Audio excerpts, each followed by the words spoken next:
சங்கிதான் அதுக்கு ஆசைப்பட்டார். அது காலம் கணிந்து வந்து அதாமல்ல. அதாவது எத்தனையோ ஸ்டிக்கர் இருக்கு, எத்தனையோ திருட்டு இருக்கு. அதில் ஒன்று அவருடைய ஐடியாவர்கள் இவர் எடுத்துக்கொண்டார்கள். அதுக்கு நம்மளுடைய பாராட்டு. So first credit for the Valluvar சிலை ஏக்கநாத் ரானடைக்குத்தான் போகும். இந்த சிக்கரை கூப்பிட்டு இளைஞரணி மாநில தலைவர் நீ தாயா திமுக அகில இந்திய இளைஞரணி தலைவர் அப்படின்னு சொன்னா அவர் மாட்டு அவரு வேலை பார்ப்பாரு. கல்வித்துறை நல்லா இருக்கும். நீ பார்த்து ஐயோ காவியில வரையாதுன்னு சொல்ல வேண்டிய அவசியம் இல்லை. திமுக பயங்கரவாதிகளை ஆதரித்தால் அதை விட மோசமா பயங்கரவாதிகளை ஆதரித்து பயங்கரவாத குற்றவாளிகளை விடுதலை செய்ய என்ன சொல்றதோ அதிமுகவா இருக்கு. திமுக பயங்கரவாதிகளுக்கு ஆதரவு கொடுத்தால் அதை விட மோசமாக எஸ்டிபிஐ கூட போய் கூட்டணி போடுறது அதிமுகவா இருக்கு. திமுக கிறிஸ்தவர்கள் பக்கம் போய் இந்து மதத்தை திட்டினால் அதை விட அதிகமா தான் எப்படி இந்து மதத்தை திட்டுறதுன்னு புதுசா இப்ப ஆரம்பிச்சிருக்கு அதிமுக. நிறைய ஒரு விஷயம்தான் சொல்லுகிறேன். எந்த எடப்பாடி அண்ணாமலை இல்லாத பிஜேபி வேணும் கூட்டணின்னு சொன்னாரோ அதே மாதிரி பாரதிய ஜனதா கட்சி நாளைக்கு எடப்பாடி இல்லாத அதிமுகன்னு சொல்லுவதற்கு அதிக நாளாக. அதனால் அவர் அதை புரிந்து கொள்ள வேண்டும் என்று நினைக்கிறேன். தன்னுடைய ஹோல்டெல்லாம் அவருக்கு போயிட்டு இருக்கு. ஏன்னா இந்த ஆசிரியர்கள் எல்லாம் அவர்கள் நீ இந்த வேலையே பார்க்க வேண்டாண்டா, நீ வந்து எல்ஐசிக்கு ஏஜென்ட் பார்த்தா போதும், ரியல் எஸ்டேட் பார்த்தா போதும், நீ திமுகவுக்கு எலெக்ஷனில் வேலை பார்த்தா போதும்னு அதெல்லாம் முழுக்க திமுக காரணம் மாறிட்டாங்க. அவங்க மாணவர்களை பற்றி கவலையே படலை. ஆகையினால தான் இப்போ அன்பில் மகேஷுக்கு என்ன பயம் வந்துடுச்சுன்னா ஐயோ திமுக காரன் திமுக விட்டு போயிட்டுதான்.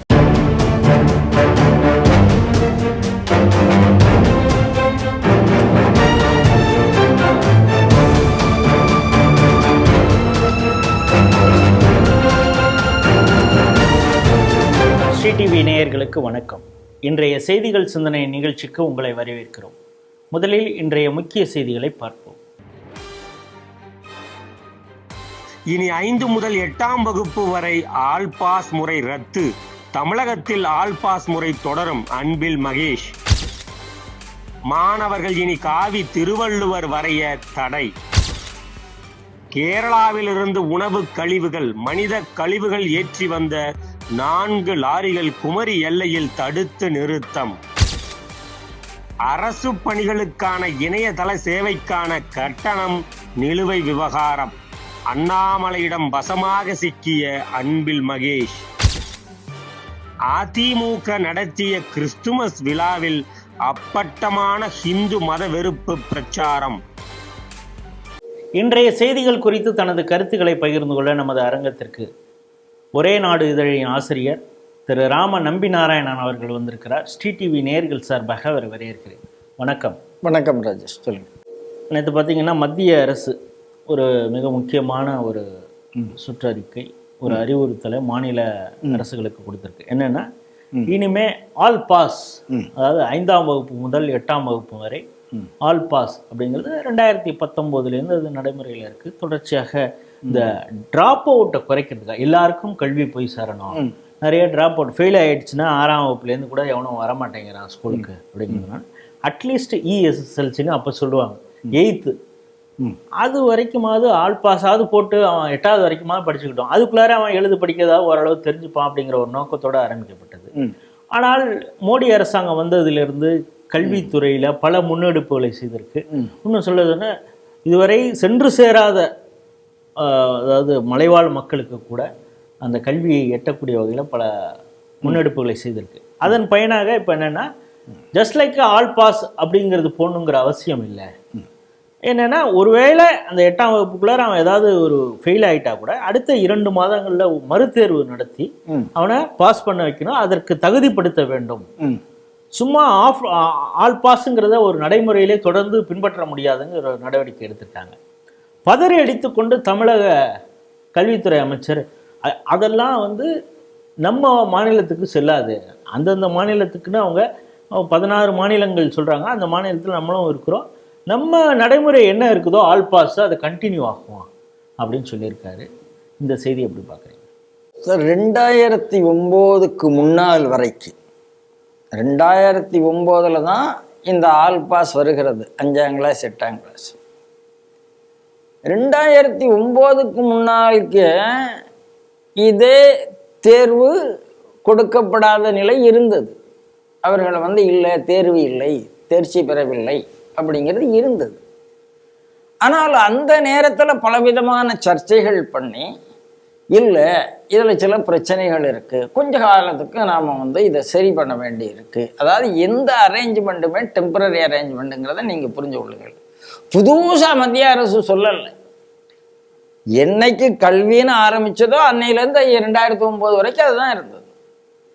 ஆனால் 2009 இந்த மாற்றம் வந்தபோது பலர் அதற்கு எதிர்ப்பு தெரிவித்தார்கள். ஒரு அரசாங்கம்ங்கிறது என்னன்னாலும் பாலிசி பண்ணலாம், அவங்களுக்கு அதுக்காகத்தான் உரிமை இருக்குங்கிறது வேற. ஆனால் கல்வியாளர்கள் அன்றைக்கே அதற்கு எதிர்ப்பு தெரிவித்தார்கள். தமிழகத்தில் இப்போ நீங்கள் பாருங்க, அதன் விளைவாக தமிழகத்தினுடைய கல்வி ஏற்கனவே சமச்சீரில் போயாச்சு, அதில் நமக்கு மாட்டு கருத்தே கிடையாது. தமிழகத்தினுடைய கல்வி ரொம்ப மட்டமாக போனதனுடைய காரணம் அதுவும் ஒரு காரணம். இன்னைக்கு பாருங்க, வேடிக்கையா ஒரு செய்தி வந்தது. சிவகங்கை மாவட்டத்தில் ஒரு ஊரில் உள்ள அரசு பள்ளியில் அரையாண்டு தேர்வுக்கான 10th விடைத்தாள்களை கிலோ கணக்கில் பழைய பேப்பர் கடையில் எடுத்து போட்டாங்க. எதுக்கு திருத்தணும் அப்படிங்கிற நல்ல எண்ணம் அவங்களுக்கு இருக்கு. அந்த அளவுக்கு தான் இங்க நிர்வாகம். ஒர்க் ப்ரெஷர் வேண்டாம். அதுக்கப்புறம் ஐயோ எவனோ போய் பார்த்தா ஐயோ பழைய பேப்பர் கடையில இருக்குடான்னு சொல்லி ஐயோ அது பெரிய பிரச்சனை ஆயிருமே, திருப்பி ஓடி போய் மதுரை வரைக்கும் போய் அதை மீட்டு கொண்டு வந்திருக்கிறாங்க. அதாவது எந்த அளவுக்கு ஆசிரியர்கள், உண்மையில சொன்னா தமிழகத்துல பல ஆசிரியர்கள் உங்களுக்கு தெரியும், ஆல் பாஸ் என்று சொன்னதன் காரணமாக அவங்க பள்ளிக்கூடத்துக்கே போல பல இடத்துல ப்ராக்சி ஆசிரியர்கள் இருந்தார்கள். இவர்களுக்கு அந்த சம்பளம் இருந்தது. அந்த சம்பளத்தை வாங்கிட்டு கிராமத்தில் ப்ராக்சி ஆசிரியர்கள் நடத்தினாங்க. அது மட்டும் இல்லை, இந்த ஆசிரியர்கள் தான் அதிகமாக எல்ஐசி ஏஜெண்ட்டு, அந்த ஏஜெண்ட்டு, ரியல் எஸ்டேட்டு இது எல்லாம் உண்மையாக ஒரு விஷயம். ஏன்னா இந்த ஆசிரியர்கள் எல்லாம் அவர்கள் நீ இந்த வேலையே பார்க்க வேண்டாண்டா, நீ எல்ஐசிக்கு ஏஜென்ட் பார்த்தா போதும், ரியல் எஸ்டேட் பார்த்தா போதும், நீ திமுகவுக்கு எலெக்ஷனில் வேலை பார்த்தா போதும்னு அதெல்லாம் முழுக்க திமுக காரணம் மாறிட்டாங்க. அவங்க மாணவர்களை பற்றி கவலையே படலை.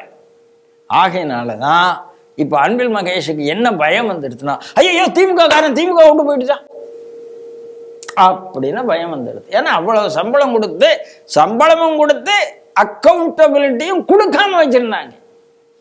மத்திய அரசு என்ன சொல்லுகிறது, கொடுக்கிற சம்பளத்துக்கு அக்கௌண்டபிலிட்டி காமி என்று சொல்ல. ரொம்ப இதை அப்படித்தான் பார்க்கணும்.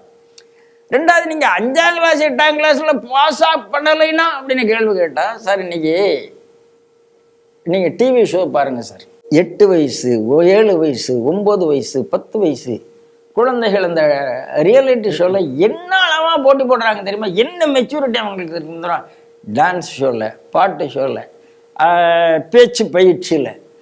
அப்போ அந்த குழந்தைகளுக்கு வெற்றி தோல்வி பற்றி தெரியாமல் இருக்கா?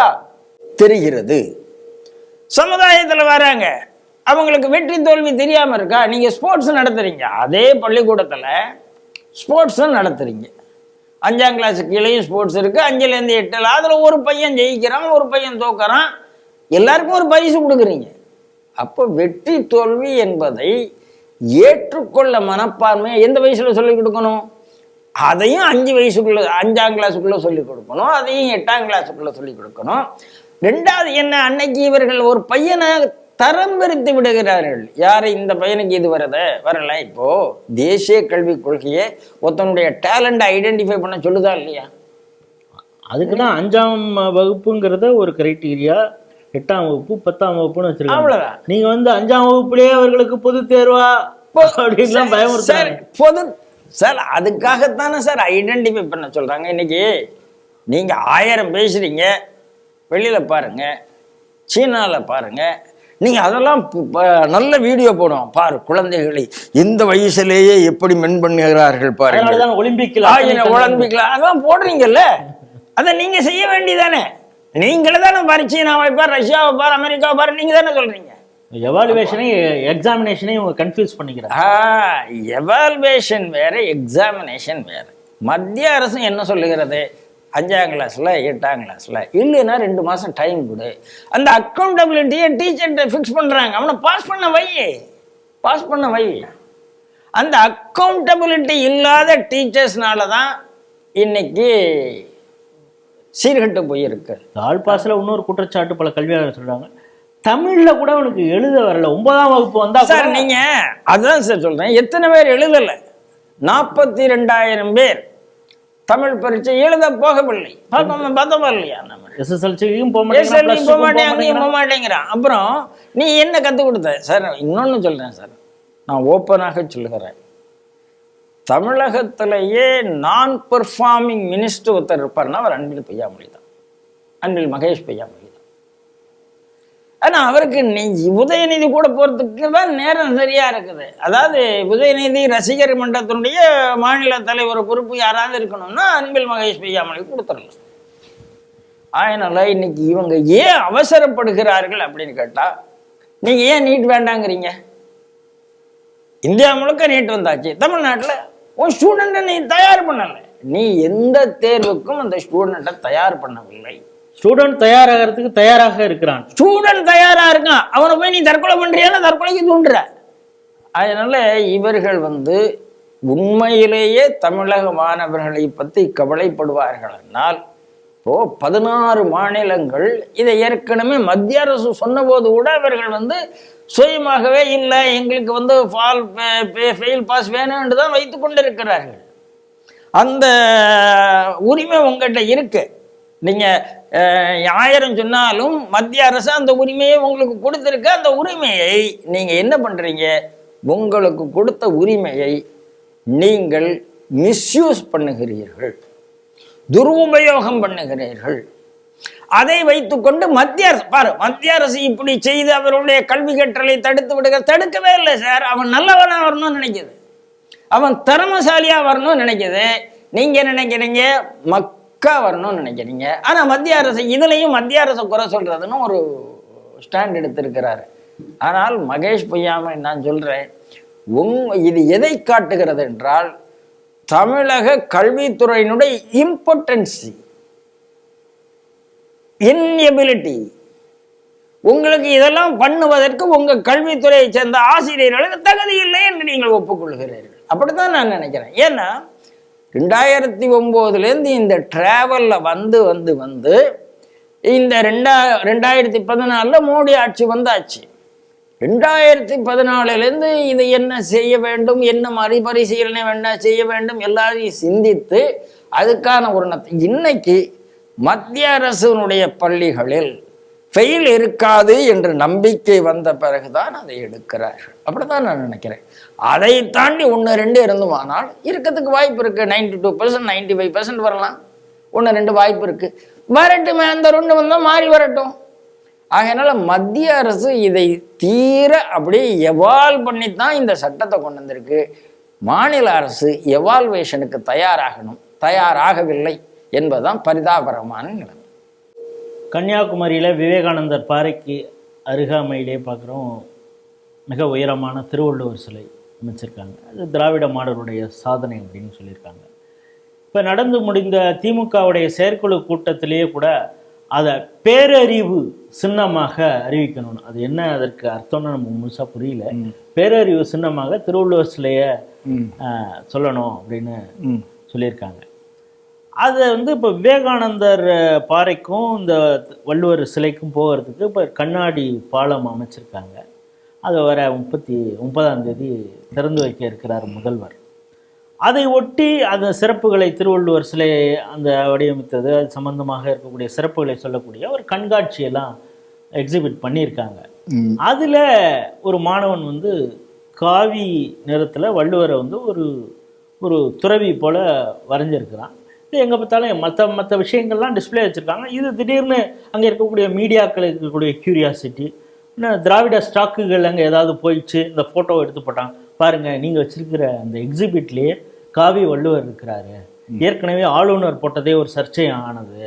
அஃபிஷியலில் இருக்கிறது வேறு கலர், நீங்கள் பண்ணியிருக்கிறது இந்த எக்ஸிபிஷனில் இருக்கிறது ஒன்று அப்படின்னு தான் அந்த மாணவனை கூப்பிட்டு அன்பில் மகேஷ் அட்வைஸ் பண்ணாராம். இப்படியெல்லாம் போடக்கூடாதுப்பா, வள்ளுவர் இந்த கலர்லலாம் இல்லை அப்படின்னு அவருக்கு அட்வைஸ் பண்ணாராம். அவர் போன அடுத்த சில நிமிடங்கள்லேயே அதிகாரிகள் ஏன்னா எஜமான் சொன்னது மாதிரி தானே அதை கேட்கக்கூடிய அந்த அளவுக்கு வந்துட்டாங்க அதிகாரிகள். துரதிர்ஷ்டம். உடனே அந்த மாணவன் எக்ஸிபிட் பண்ணி வச்சுருந்த அந்த படங்களை எல்லாம் எடுத்திருக்காங்க. காவி நிறத்தில் இனிமேல் வள்ளுவரை வரைவதற்கு மாணவர்களுக்கு தடை போட்டிருக்கிறது தமிழக அரசு. இதை எப்படி பார்க்குறீங்க? சூரியனுக்கு தடை போட முடியுமா அப்படிங்கிற மாதிரி எனக்கு இருக்கு. அப்படின்னா அவங்களே சொல்லிப்பாங்க. ஆமாம், அவங்களே சொல்லிப்பாங்க. இப்போ என்னுடைய முதல் விஷயம் நான் என்ன சொல்ல வரேன்னா, அந்த இடத்துல வள்ளுவர் சிலையை கருணாநிதி திறந்து வைத்தார், உண்மை. ஆனா அந்த இடத்துல வள்ளுவர் சிலை வர வேண்டும் என்று முதல்ல ஆசைப்பட்டு வேலையை ஆரம்பித்தவருக்கு பேர் ஏக்நாத் ரெனடே. விவேகானந்தர் பாறை அமைக்கிற காலத்திலே அதோடு சேர்ந்து வள்ளுவர் சிலை வைக்க வேண்டும் என்று விருப்பப்பட்டவர் ஏக்நாத் ரெனடே. இவங்க சொல்ற சங்கி தான் அதுக்கு ஆசைப்பட்டார். அது காலம் கணிந்து வந்து அதாமல்ல, அதாவது எத்தனையோ ஸ்டிக்கர் இருக்கு, எத்தனையோ திருட்டு இருக்கு. அதுல ஒண்ணு அவருடைய ஐடியாவர்கள் இவர் எடுத்துக்கொண்டார்கள். அதுக்கு நம்மளுடைய பாராட்டுக்கள். So first credit for the Valluvar சிலை ஏக்நாத் ரெனடேக்குத்தான் போக வேண்டும். இந்த ஸ்டிக்கர் திருட்டுன்னு நீங்கள் சொல்கிறீங்க. சமீபத்தில் ஒரு காணொலியில் பார்த்தேன், திருச்சி வேலுசாமி எப்பயாவது நல்ல விஷயங்கள் பேசுவார் எப்பயாவது. அப்போ பேசும்பொழுது இந்த வைக்கம் போராட்டத்தை பற்றி, அதில் பெரியாருடைய கான்ட்ரிபியூஷன் அப்படின்னு எங்கே பார்த்தாலும் திராவிட ஸ்டாக்கள் பேசும்பொழுது, அது இங்கே திராவிட இயக்கத்தினர் செய்யக்கூடிய தியாக திருட்டு அப்படின்னாரு. ஏன்னா காங்கிரஸ்காரர்கள் பண்ண போராட்டத்தை இவங்க அபகரிச்சுட்டாங்க அப்படின்னு சொன்னார். அதே மாதிரி இப்போ இங்கே திருவள்ளுவர் அந்த தொடங்கணும் அப்படின்னு சொல்றீங்க. நீங்க சொல்ற சங்கீட்டம் தான் நீங்க எல்லாமே திருடுறீங்க. அதை அடுத்த பக்கம், அதை நான் அப்புறம் பேசுறேன் தனியா. சங்கீட்டம் தான் திருடினேன். சரி, இப்போ திருவள்ளுவர் என்ன நிறத்துல இருக்கணும்? நீங்க வெள்ளை நிறத்துல இருக்க வேண்டும் என்பது அரசு போட்ட ஆணை. அரசு ஒரு மாடலை உருவாக்கி வேணுகோபால் சர்மா மூலமாக இதுதான் அப்படின்னு முடிவுக்கு வர்றீங்க. அதற்கு முன்னால் எனக்கு வந்த தகவல் படி சிஎம்மாக இருந்த அண்ணாதுரையே அவருடைய டேபிள்ல வச்சிருந்த திருவள்ளுவர் காவி உடுத்தின திருவள்ளுவர். அந்த காலத்து ஆனந்த விகடன் கல்கி அட்டைப்படங்கள்ல காவி உடுத்தின திருவள்ளுவர் வந்திருக்கிறாங்க. திருவள்ளுவரை பத்தி பதிப்பிக்கப்பட்ட திருக்குறள் புத்தகங்கள்ல காவி உடை வந்திருக்கிறது. நீங்க திமுகவுக்கு காவி உடை மீது என்ன அலர்ஜின்னு கேட்கிறேன். பேராசிரியர் அன்பழகன் எழுதிய புத்தகத்திலேயே காவி தான். இப்போ இன்னொரு கேள்வி கேட்கிறேன். நீங்க வீரமாமுனிவருக்கு காவி உடுத்துறீங்களே, அப்ப அவர் ஹிந்துவா மாறி ஹிந்துக்களை கன்வெர்ட் பண்ண உதவி பண்ணணும். அப்ப காவி போட்டா தான் ஹிந்து வருவான். திருவள்ளுவருக்கு காவி போட்டா ஐயோ அப்பதான் அவரை கிறிஸ்துவரா காமிக்க முடியும். அவ்வளவுதானே. அதைத்தானே தெய்வநாயகம் எழுதினாரு. தெய்வநாயகம் எழுதினாரு, எல்லாரையும் எழுதினாங்க. இவர்கள் எல்லாம் அந்த இடத்துலதான் நின்று கொண்டு இருக்கிறார்கள். சரி, காவிக்கான அலர்ஜி என்ன? அதை உங்களுக்கு சொல்லுங்க. ஒருத்தர் அந்த உடைதான் போடணும்னு உங்களுக்கு யார் சொன்னா? திருவள்ளுவர் கிரகஸ்தர் ஆகையினால காவி உடுத்திருக்க மாட்டார். சரி, அப்ப வெள்ளைதான் உடுத்தினார்னு யார் சொன்னா உங்களுக்கு? நீங்க அது இருக்கா? இல்ல, இந்த வயசுலதான் வள்ளுவர் இருப்பாருன்னு எப்படி எப்படி சொல்ல முடியும்? அதாவது நீங்க எந்த அளவுக்குன்னு சொன்னா, பாரத மாதாவையும் சரஸ்வதி தேவியையும் தப்பா எழுதினா அது கலை சுதந்திரம்னு சொன்னா, இந்த மாணவனுக்கு கலை சுதந்திரம் கிடையாதான்னு கேட்கிறேன். அவங்களுடைய கற்பனையே இவங்க அடக்குறாங்க. சார், அவனுக்கு காவி ஏன் பட்டது? சார், அவன் கன்னியாகுமரி மாவட்டத்தில் சார் இது நடந்திருக்கு. கன்னியாகுமரி மாவட்டம் இந்துத்துவ எழுச்சி உள்ள மாவட்டம். அங்கே இப்போ வெள்ளிமலை சாமி சமய வகுப்பு நடத்துகிறார். 5 கிரேட்ல நடக்குது. அவர்கள் நம்ம பார்வையில் வள்ளுவரை அவர்கள் இந்து துறவியாகத்தான் பார்க்கிறோம். ஹிந்துவனுடைய ஒரு பெரிய ரிஷியாக பார்க்கிறோம். துறவின தப்பா போயிடும், ரிஷியாக பார்க்கிறோம். இன்னும் சொல்ல போனா கன்னியாகுமரியில தான் பிறந்தாருங்கிறதும் பல பேருக்கு தெரியும். அப்போ ஒரு ரிஷியினுடைய உடை காவியில தான் இருக்க முடியும். அதைத்தான் அவங்க சொல்லி கொடுத்துருப்பாங்க. இந்த பையன் அதை காவியா வரைஞ்சிட்டான். ஐயோ, உடனே நம்ம ஊடகத்தில் ஐயோ நீங்க இப்படி சொல்ல. சார், காவியில தான் வரைய வேண்டும் என்று ஏதாவது வெள்ளையில தான் வரைய வேண்டும் இந்த சட்டங்கள்லாம் கிடையாது. அரசு வெள்ளை உடையை பயன்படுத்த வேண்டும்னு அரசு ஆணை இருக்கிறது, அவ்வளவுதான். மற்றபடி நான் என்ன வரையணும் அப்படிங்கிறத மகேஷ் பொய்யாமொழி முடிவு செய்ய முடியாது. காவி உடையில திருவள்ளுவர் இருப்பார், கமலாலயத்தில் இருப்பார். மகேஷ் பொய்யாமொழி நோட்டீஸ்லாம் கொடுக்க முடியாது. காவி உடையில் தான் திருவள்ளுவர் எல்லா RSS பிஜேபி ஆஃபீஸ்லையும் இருப்பார், நோட்டீஸ்லாம் கொடுக்க முடியாது. நீங்கள் அந்த இதில் உங்களுக்கு கிடையவே கிடையாது. நீங்கள் கருத்து சுதந்திரத்தை மதிப்பவராக இருந்தால் அந்த பையன் நல்லா வரைஞ்சிருந்தானே வரையின சொல்லுங்க. இப்போ வையின சொல்லுங்க, ஏன்பா நீ காவி வரைஞ்சிருக்க, என்ன காரணம்னு கேளுங்க அவன்கிட்ட நீங்கள் வரையக்கூடாது. அவன் சொல்லட்டும், திருவள்ளுவர் வந்து ஹிந்து சமுதாயத்தை பற்றி ஹிந்து மதத்தின் கருத்துக்கள் எல்லாம் ரொம்ப நல்லா பேசியிருக்கிறார், அவர் ஹிந்து மதத்தினுடைய ரிஷின்னு அவன் சொல்லட்டும். உங்களுக்கு என்ன பயம் இருக்கு? யாரோ ஒருத்தர் அவர் கிறிஸ்தவர்னு சொல்றதில் நீங்கள் ஏற்க முடியுமானால் அதுவே எவ்வளோ பெரிய பொய். அதனால எனக்கு என்ன தெரியுது, மகேஷ் பொய்யாமொழி நிறைய விஷயத்துல தேவையில்லாமல் தடை எடுக்கிறார். அது பார்க்கும் பொழுது ஸ்கூலில் காலித்தனம் செய்யக்கூடிய மாணவர்களை கண்டிப்பதை விட காவி வள்ளுவரை போட்டவொடனே பதட்டம் அடைகிறார். சார், நீங்கள் பள்ளி மாணவர்களிடத்துல இன்னைக்கு எத்தனை கெட்ட பழக்கம் வந்திருக்குன்னா நம்ம பார்த்துட்டு இருக்கோம்.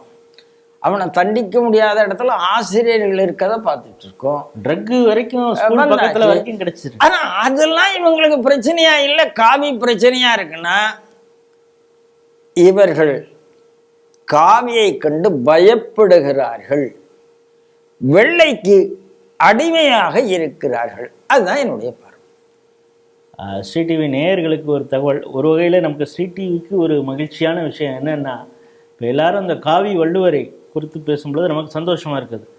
நம்ம ஸ்ரீ டிவிக்கு மிகவும் வேண்டப்பட்டவர், பல நிகழ்ச்சிகள்லாம் கூட கலந்து கொண்டு பல விஷயங்கள்லாம் நமக்காகவும் செய்து கொண்டு இருக்கிறார் சுரா சுரேஷ். அவர் தான் ஆரம்பத்தில் இந்த காவி வள்ளுவரை வந்து கேலண்டராக கொண்டு வந்தார்.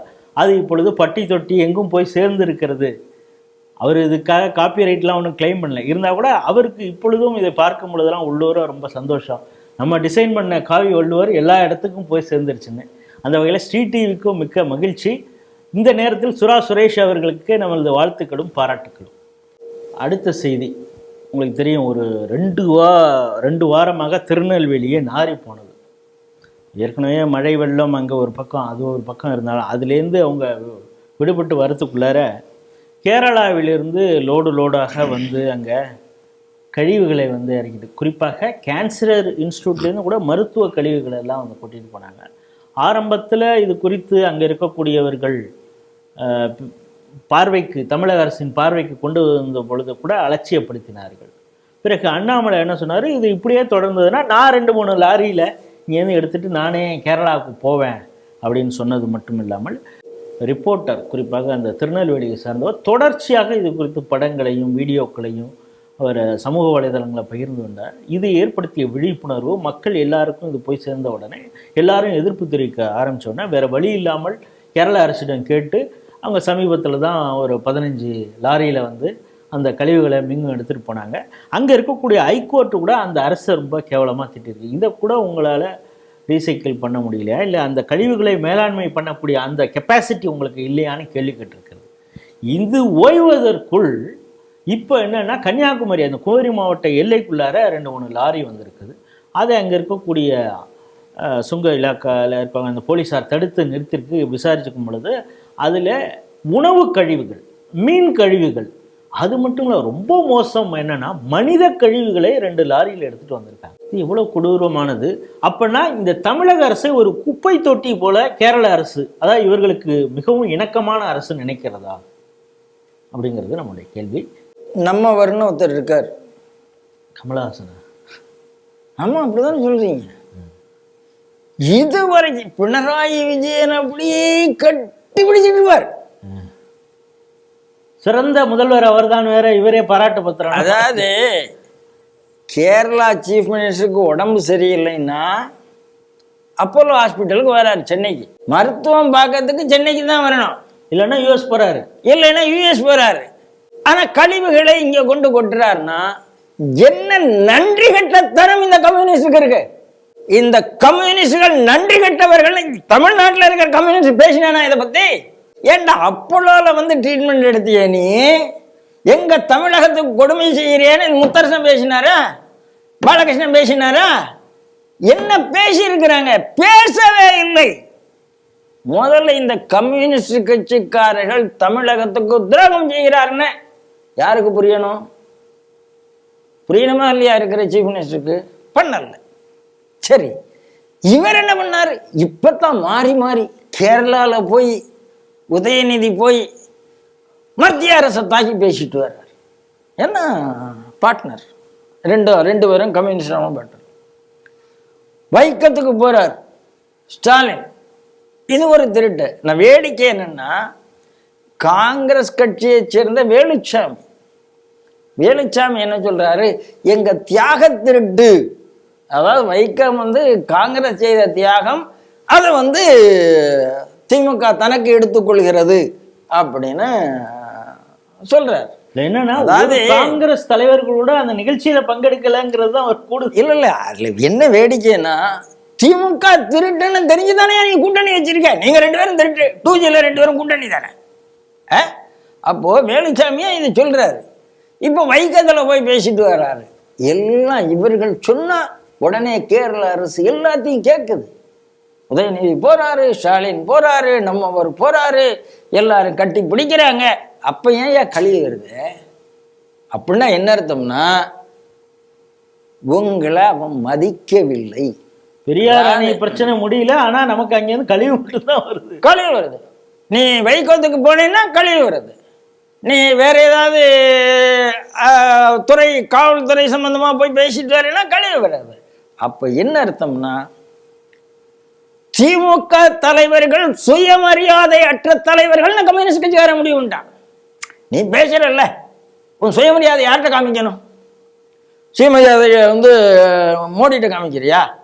நிர்மலா சீதாராமன் மிஞ்சி போனா ஊர்காமா மீனை காமிக்க முடியும். ஏன்னா பாவம் ஊருக்கு ஒழிச்சவங்க எல்லாரும் உனக்கு திட்டத்துக்குன்னு ஒரு ஆள் இருக்கான். உன் சுயமரியாதை செல்லுபடியாகத்துல தான் சுயமரியாதை இருக்கு. பட் சார், உங்களுக்கு சுயமரியாதை இருக்குமானால் ஸ்பெக்ட்ர விஷயத்துல கனிமொழியை உள்ள தூக்கி போட்டதுக்கு அப்புறம் நீங்க கூட்டணிக்கு போயிருக்க மாட்டீங்க. ராஜா உள்ள தூக்கி போட்டதுக்கு அப்புறம் கூட்டணிக்கு போயிருக்க மாட்டீங்க. அதெல்லாம் வேற சார். ரைடு நடந்துட்டு இருக்கு, மேல நீங்க சீட்டை பத்தி பேச்சுவார்த்தை நடத்திட்டு இருந்தீங்களே. ஆகையினால காங்கிரஸுக்கு மட்டும் தெரியாதது இல்லை, திமுக சுயமரியாதை அற்ற கட்சிங்கிறது காங்கிரஸுக்கு மட்டும் இல்லை, கம்யூனிஸ்டுக்கும் தெரிஞ்சிருக்கு. அவ்வளவுதான் வித்தியாசம். இங்க இருக்கிற கம்யூனிஸ்ட் வேணா இவங்கிட்ட வாங்கிட்டு 25 கோடியை வாங்கிட்டு வாயை பத்திட்டு இருக்கலாமே தவிர, கேரளால இருக்கிற கம்யூனிஸ்டுக்கு இவர்கள் சுயமரியாதை அற்றவர்கள் என்று தெரிந்து இருக்கிறது. அப்படிதான் நான் பாக்குறேன் சார். இந்த 18 லாரி எடுத்தது இல்ல, அரசாங்கமா சொல்லித்து, நீதிமன்றம் சொல்லித்து.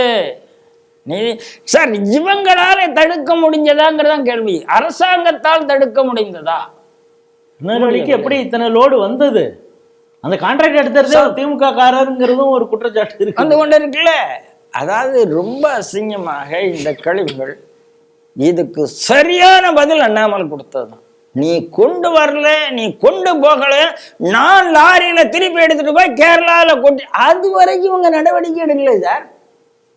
அது வரைக்கும் இவங்க நடவடிக்கைகள் எடுக்கல. அப்போ எப்போ வருது? நான் எடுத்துட்டு போய் கொட்ட. அப்போ பாரதிய ஜனதா கட்சிக்கு சுயமரியாதை இருக்கிறது, திராவிட முன்னேற்ற கழகத்துக்கு சுயமரியாதை.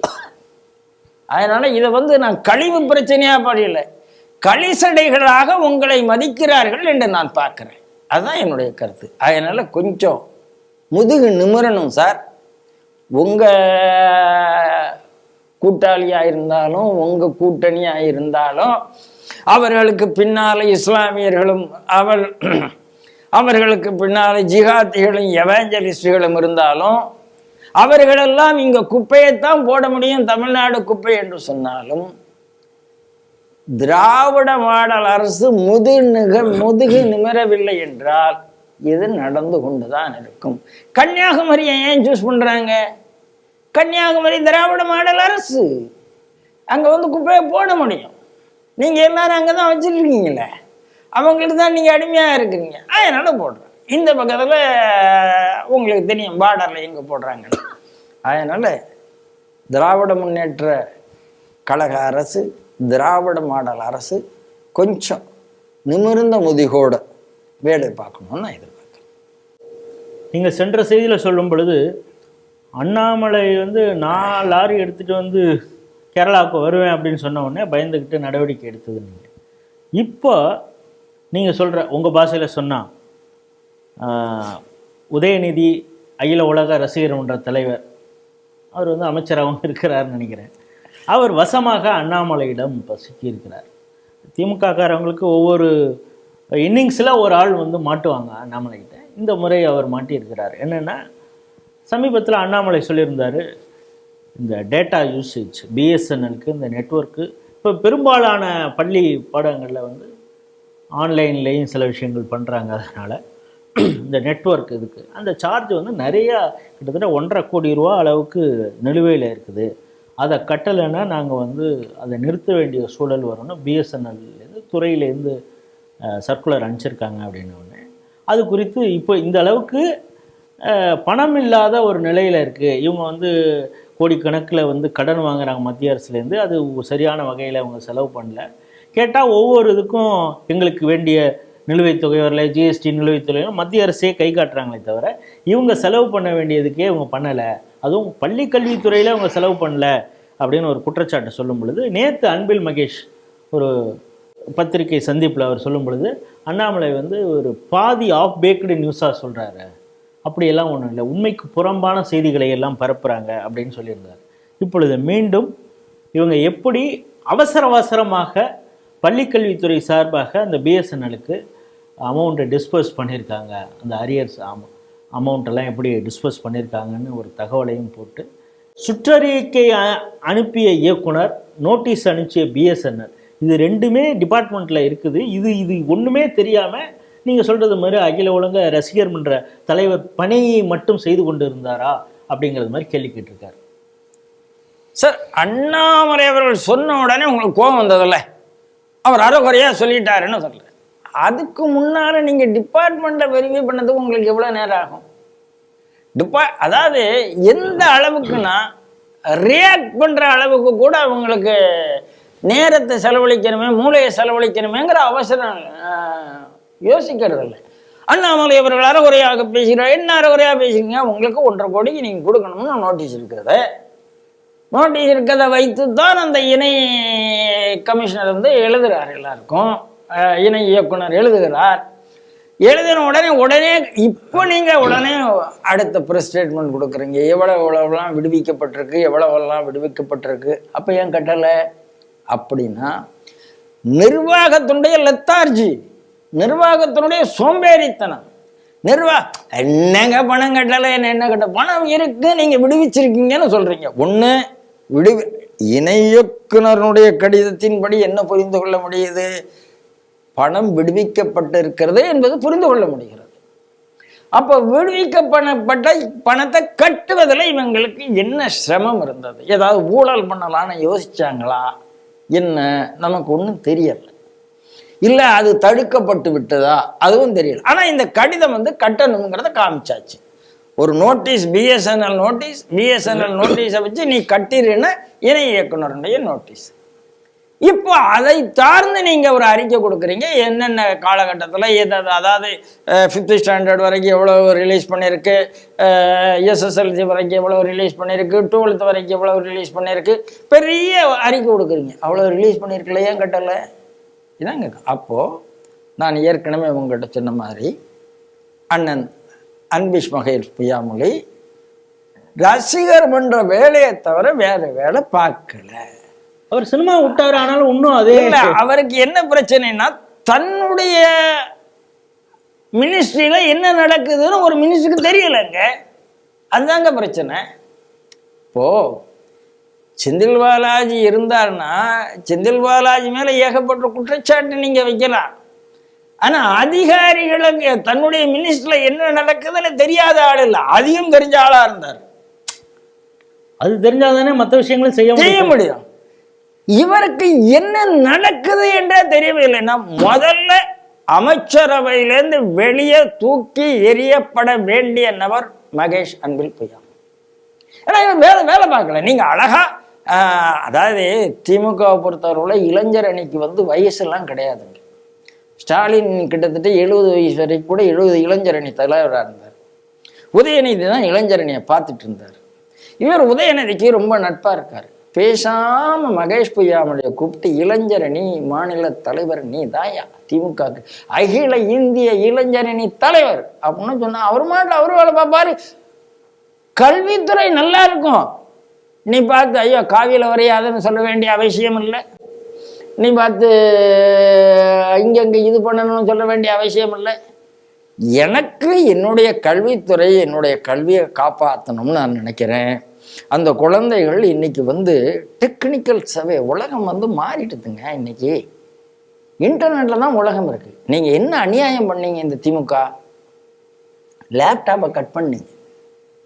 அந்த அம்மா லேப்டாப்பை கொடுத்துட்டு இருந்தது, லேப்டாப்பை கட் பண்ணீங்க. அதை கொடுங்கன்னு சொல்றேன். நீங்க அதை கொடுக்கறதுக்கு உங்கள்கிட்ட பணம் இல்லை. ஏங்க இப்போ எனக்கு என்ன தோணுதுன்னா, லேப்டாப்புக்கு பணம் இல்லைன்னா கூட புரியுது, சர்வீஸுக்கு பணம் கட்ட முடியலையே உன்னால. அப்ப நீ என்ன நடத்துகிறாய்? ஒண்ணு சர்வீஸுக்கு பணம் கட்ட முடியலைன்னா இந்த அரசாங்கத்துல நிதி இல்லை, ரொம்ப மோசமான நிலைமையில இருக்குன்னு அர்த்தம். இல்லை நிதி அனுப்பப்பட்டு கட்டளவில்லை என்றால் நிர்வாகம் மோசமாக இருக்கும். மொத்தத்துல ஒண்ணு அரசாங்கத்துடைய மேல்மட்ட நிர்வாகம் மோசம், நிதி நிர்வாகம் மோசம். இல்லையே பள்ளி கல்வித்துறையினுடைய நிர்வாகம் மோசம். இதில் எது மோசம்ங்கிற ஒரு பட்டிமன்றம் நடத்தி அவர்கள் முடிவு பண்ணி ஏதோ ஒரு மோசம், எந்த மோசம்ங்கிறத இப்ப தீர்மானம் செய்ய வேண்டியது. எது முதல் மோசம், எது முதல் மோசடி அப்படின்னு ஒரு தீர்மானம் பண்ணி இதுக்கு தீர்வு வச்சா நல்லது. அண்ணாமலை அவர்களுக்கு நம்மளுடைய பாராட்டுக்கள். இதை சொல்லலைன்னா இது நடந்திருக்காது, அப்படிதான் தோணுது. குழந்தைகளுக்கு நெட் சர்வீஸ் போயிருக்காது. அதனால மீண்டும் மீண்டும் தமிழ்நாடு அரசு யாருக்காவது பாராட்டு தெரிவிக்க, நன்றி தெரிவிக்கணும்னா அது அண்ணாமலை அண்ணனுக்கு தான். இது கிறிஸ்மஸ் காலம். இப்போ இந்த கிறிஸ்மஸ் காலத்தில் ஒருத்தவங்க ஒரு விழாக்கள் கொண்டாடுவாங்க. உலக அளவில் பார்த்திங்கன்னா இந்த வீக்கே ஒரு 10 டேஸே கிறிஸ்மஸ்க்காக ஹாலிடே விடக்கூடிய அந்த விஷயங்களை பார்க்குறோம். தமிழகத்தை பொறுத்தவரை அரசியல் கட்சிகள் போட்டி போட்டுக்கொண்டு இந்த கிறிஸ்மஸ் விழா சிறுபான்மையினர்கள் நாங்கள் அவங்களோட இருக்கோன்னு காட்டுறதுக்காக விழா நடத்துவாங்க. நேற்று முதல்வர் அவர்களும் கிறிஸ்மஸ் விழாவில் கலந்து கொண்டு அங்கே பாஜகவை திட்டினார். சிறுபான்மையினருக்கு எதிராக பாஜக எப்படி செயல்படுகிறதுன்னு ஒரு பட்டியலாம் வேற வாசிச்சிருக்கார். இது ஒரு பக்கம். இவங்களுடைய பங்காளி கட்சியான அதிமுக இன்னும் ஒரு ஸ்டெப்பு மேலே போயிட்டு அவங்க திருவள்ளூர் அந்த மாவட்டத்தை ஒட்டி ஒரு நிகழ்ச்சி நடத்தியிருக்காங்க. அதில் பாயிண்ட் பிளாங்காக அவர் சொல்கிறார், அங்கே இருக்கக்கூடிய ஒரு பாதிரி, இந்து மதத்தில் தான் சனாதன அந்த வர்ணாசிரமப்படி ஜாதி இருக்குது, அந்த ஜாதியினால தான் பல பிரச்சனைகள் இருக்குது, ஜாதி மத பிரச்சனை இல்லாமல் இருக்கணும்னா அது கிறிஸ்துவ மதம்தான். அவர் லிட்ரலி மதமாற்ற விஷயத்தையே பண்ணுறாரு. பண்ணிட்டு சொல்கிறாரு நம்ம அணுக்கமாக இருக்கணும். அடுத்த எலெக்ஷனில், அதாவது எலெக்ஷனுக்கு இப்பொழுதே பிரச்சாரமும் அந்த பாதிரியார் பண்ணுறாரு. நம்ம திருவள்ளூர் மாவட்டத்தில் எம்எல்ஏவா ரமணாவை செய்யணும், அவருக்கு ஆதரவாக இருக்கணும் அப்படின்னு சொல்கிறாரு. நீங்களும் அந்த வீடியோவை பார்த்துருப்பீங்க. இந்த செய்தி எப்படி பார்க்குறீங்க சார்? ஹிந்து மத வெறுப்பில் திமுக அதிமுகவுக்கு பெரிய வேறுபாடு சமீப காலமாக நான் பார்க்குறேன். திமுக பயங்கரவாதிகளை ஆதரித்தால் அதை விட மோசமாக பயங்கரவாதிகளை ஆதரித்து பயங்கரவாத குற்றவாளிகளை விடுதலை செய்ய என்ன சொல்கிறதோ அதிமுகவாக இருக்கு.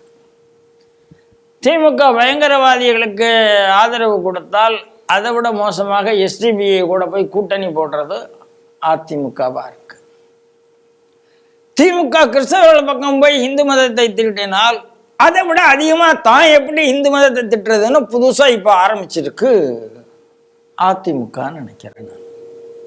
ஏன்னா அதனுடைய நீங்கள் வேடிக்கை பார்த்தீங்கன்னா, எடப்பாடி எப்போ பாஜக கூட்டணியிலேருந்து வெளியில் போனாரோ அன்னைக்கு அவர் திருநீரை வெளியில் எடுத்துட்டார் நெத்தியில். அதுக்கப்புறம் திருப்பி லேட்டாக வந்தது. ஏன் வந்ததுன்னு எனக்கு தெரியாது, யார் சொன்னான்னு தெரியாது. ஆனால் கொஞ்ச நாள் திருநீர் இல்லாமல் எடப்பாடி அலைஞ்சிட்டு இருந்தார். அப்போ இவர்கள் ஓட்டு பொறுக்கணும்னு வரும்போது இவர்களுக்கு தன்னுடைய தர்மம் முக்கியம் இல்லை என்றாகிறது. அந்த மேடையில் அந்த பாதிரி சொல்லுகிறார், ஹிந்துன்னு பேர் கொடுத்தவர் கிறிஸ்தவர், இந்த மதத்துக்கு ஹிந்து என்று மதத்துக்கு பேர் கொடுத்தவர் கிறிஸ்தவர். ஆகையினால கிறிஸ்தவம் வந்தது, அப்புறம் இஸ்லாம் வந்தது, அதுக்கு பிறகு ஹிந்து மதம் வந்தது அப்படிங்கிறாரு. இந்த ரமணா அதை கேட்டுக்கிட்டே இருக்கிறார். பக்கத்தில் பெஞ்சமின் கிறிஸ்துவ முன்னாள் அமைச்சர் அவரும் இருக்கிறார், பெஞ்சமின் இருக்கிறார்.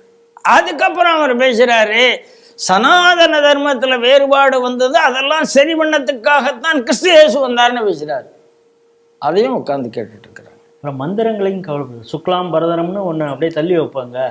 அப்படின்னு சொல்லி ஒன்று தள்ளி வைப்பாங்க. உங்களை அங்கே கூட்டு போய் தள்ளி வைப்பாங்க. ஏங்க என்ன கிறிஸ்தவத்துல நீங்க மயானமே ஜாதிக்கு ஒரு மயானம் வச்சிருக்கீங்க, ஜாதிக்கு ஒரு சர்ச் வச்சிருக்கீங்க, என்னங்கள தெரியாதா உங்களுக்கு? அந்த இடத்துல ரமணானால கேட்க முடியாதா, பெஞ்சமினால கேட்க முடியாதா, தெரியாதா? வாயை பத்திட்டு இருக்காங்க. ஏன்னா கிறிஸ்துமஸ் என்ற பேர்ல இந்து மதத்தை திட்டுவிட்டு அப்புறம் சொல்றார், நாமெல்லாம் இந்த 2021 நம்மளுடைய அன்பை காட்ட வேண்டும். எனக்கு அன்பை காட்டணும், ரமணனை எம்எல்ஏ ஆக்கணும். ப்ரொவைடட் அவர் பிஜேபி கூட கூட்டணி இல்லாம இருந்தா, அப்படின்னா நீங்க ரமணனை விலைக்கு வாங்குகிறீர்கள், அவர் மதத்திலிருந்து வேற இருக்கிறீர்கள், அவர் மதத்துக்கு எதிராக திசை திருப்புகிறீர்கள். ஆனால் வெக்கங்கெட்டு போய் அந்த அங்க உட்கார்ந்துட்டு இருக்காரு.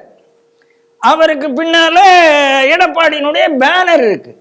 இதை எடப்பாடி கூட்டு கண்டிப்பாரா என்று கேட்டால் கண்டிக்க மாட்டார் என்று எனக்கு உறுதியாக தெரிகிறது. ஆனா RSS இதுல தொடங்கி வச்சாருன்னு தளவாய் சுந்தரத்தை உடனே வெளியில எடுத்துட்டாங்க.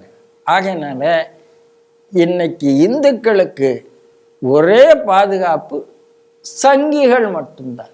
இந்து என்றால் சங்கி, சங்கி என்றால் இந்துன்னு ஆயாச்சு. நீங்க இந்துன்னு சொன்னாலே இனிமே சங்கி தான். அப்படி திமுகவும் அதிமுகவும் முத்திர குத்த ஆரம்பிச்சாச்சு. அதனால இந்து சமுதாயம் எந்த அளவுக்கு திமுகவை புரிந்து கொள்ள வேண்டுமோ அந்த அளவுக்கு அதிமுகவை பற்றி தவறான புரிதல் இருக்கு. அதிமுகவை புரிந்து கொள்ள வேண்டும். தேவையா தேவையில்லையா எப்படி வரட்டும். நான் ஒரே ஒரு விஷயம்தான் சொல்லுகிறேன். எந்த எடப்பாடி அண்ணாமலை இல்லாத பிஜேபி வேணும் கூட்டணின்னு சொன்னாரோ அதே மாதிரி பாரதிய ஜனதா கட்சி நாளைக்கு எடப்பாடி இல்லாத அதிமுகன்னு சொல்லுவதற்கு அதிக நாளாகாது. அதனால அவர் அதை புரிந்து கொள்ள வேண்டும் என்று நினைக்கிறேன். தன்னுடைய ஹோல்டெல்லாம் அவருக்கு போயிட்டு இருக்கு. அதிமுகவில் இருக்கிற சில புத்திசாலிகள், அதிமுகவில் இருக்கிற கொஞ்சம் இந்து உணர்வாளர்கள் திமுக மாதிரியே நீங்களும் ஆட்டு மந்தை மாதிரி போகாம கொஞ்சம் கேள்வி கேளுங்க. ரமணன், நீங்களும் கேள்வி கேளுங்க. உங்களுக்கு அந்த முதுகு நிமிருதான்னு நான் பார்க்க விரும்புகிறேன். அவ்வளோதான் நான் சொல்றேன். இதுவரை நாம் கேட்ட 5 கேள்விகளுக்கும் மிக சிறப்பான முறையில் உங்களுடைய கருத்துக்களை நம்ம ஸ்ரீ டிவி நேயர்களோடு பகிர்ந்து கொண்டீர்கள். மீண்டும் வேறொரு நிகழ்ச்சியில் சந்திப்போம். அதுவரை உங்களிடம் விடைபெறுகிறோம். நன்றி, வணக்கம். நன்றி, வணக்கம் ராஜேஷ். ஜெய் ஹிந்த், ஜெய் ஸ்ரீராம்.